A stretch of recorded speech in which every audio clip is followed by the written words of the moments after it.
Thank you so much. I'm deeply grateful to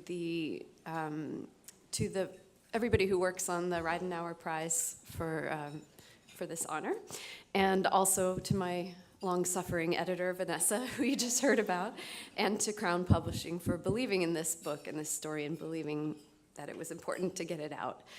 And also to my agent, Tina Bennett, who really believed in this as well, and the importance of this story. It's been a wonderful chance finding out about this award to learn more about Ron Ridenhour. Of course, I spent a lot of time in New Orleans researching the book, and it's been tremendous to get to know him, and also the work of the foundations and the organizations that support this award. So thank you for that as well. Do exceptional times call for exceptions to moral rules? Or does a time of crisis call for an even deeper commitment to our fundamental moral values? This is one of the questions that's at the heart of 5 Days at Memorial.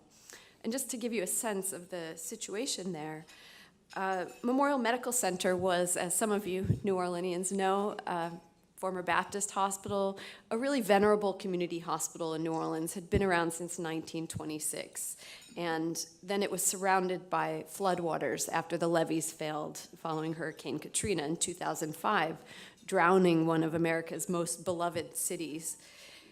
This was the city where Ron Ridenhour did his investigative work, exposing this tax scandal and other work that he did there.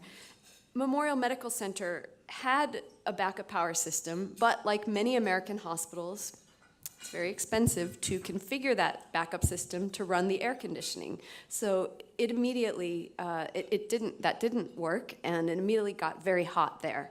And it had another vulnerability, which I've since learned is common in American hospitals in flood zones, and we saw it just in 2012 with Hurricane Sandy, which is that the backup power system was not protected against flooding. And believe it or not, still there's no federal rules about them having to be protected, to have to retrofit hospitals in that way. It's very expensive to do that.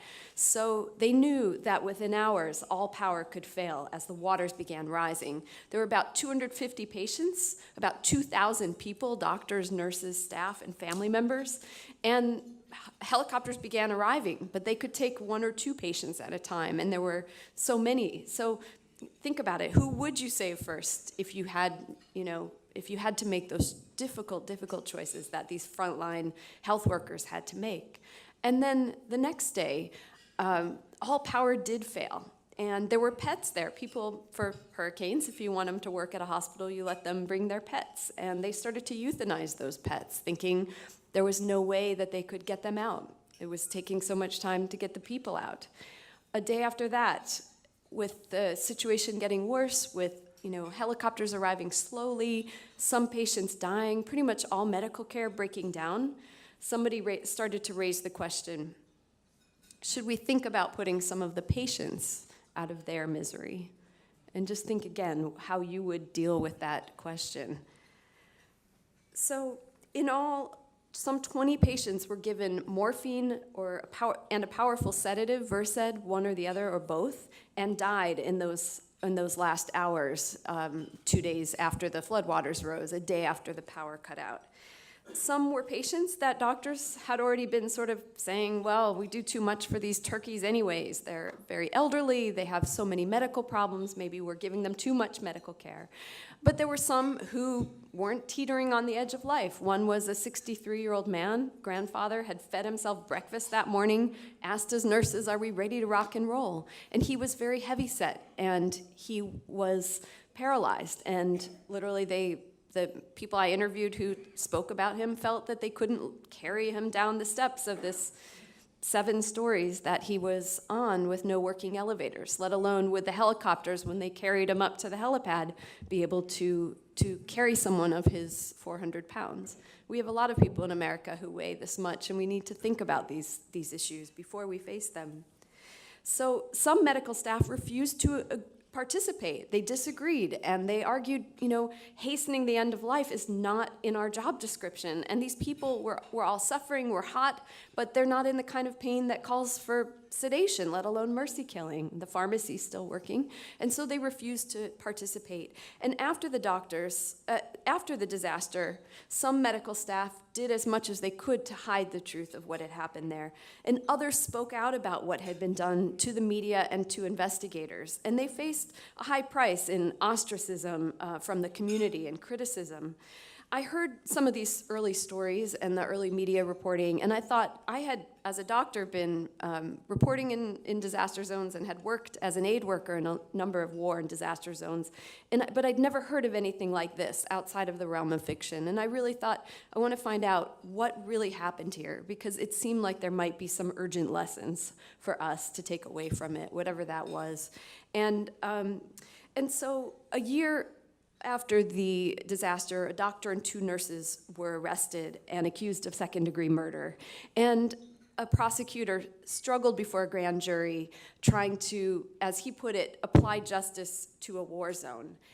So in some ways, the context here, you had the failure of the levees, you had the failure of the hospital corporation to send rescue helicopters quickly. You had, such slow government rescue efforts that have been the subject of numerous exposés and hopefully lessons. But on the other side, of course, we do have laws in war zones, and we can, in every place I've worked, and I'm sure many of you in crisis situations, we always face difficult questions. So again, this question, do exceptional times call for exceptions or call for an even deeper commitment to fundamental moral values? And not an easy question to answer. The story was challenging. Many people refused to talk, understandably. There was an active public relations campaign to discredit the prosecutors, to discredit journalists, and the people who were the truth tellers in this case as well, the people within the hospital.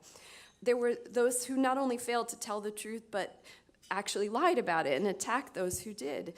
There were something like 70 Jane and John Does from the hospital who sued after the grand jury didn't indict, and some officials wanted to release some 10,000 pages of documents, 50,000, to the media. There was an active effort by these Jane and John Does to keep those records sealed. They did not want the truth. They didn't want their own testimony, their own interviews with investigators to be released. And for understandable reasons, again, there were many stakes here. I'm grateful to those who did speak to me, and not only those who did because they thought what happened was wrong, but most especially to those who participated and thought that what they did was right, thought that this was the merciful thing and the only option that they had at that point. Because what the others failed to see is the importance of understanding the stakes of another type of triage, this question of how much we take money away from our everyday priorities and apply them to preparing for these rare but potentially catastrophic events. And only when we see the stakes, when we see the truth of what happened in this one hospital and what these poor people were faced with and the difficult choices, can we begin to make informed decisions about preparedness for our society, for our institutions, for our private and public institutions, and for our own families and our own selves. So this is about our responsibility to look at these questions. And in the end of the book shows how creative thinking and flexibility and the fight for more resources saved lives. Even in the end, the pets who hadn't been euthanized were saved when somebody remembered that a doctor had a boat on a trailer in the neighborhood, and they went out and hot-wired it and brought it back and started bringing out people, even with their pets at that point. So we cannot know what we would have done if we were in this healthcare provider situation, in this horrific situation, but we can think in advance. We have the ability to think in advance what we would want to do. And I think that is really valuable. And certainly everywhere I've worked, I've really seen the incredible potential of individuals. It seems like always the institutions fail us sometimes in these crises. But individuals, you and me, the people in the immediate vicinity of a crisis, have a huge potential to make a positive difference in life and death situations. So I hope that that's what people will take away from this book. In this age of rising seas and ever-quickening pace of natural disasters, we can and we must learn. Thank you.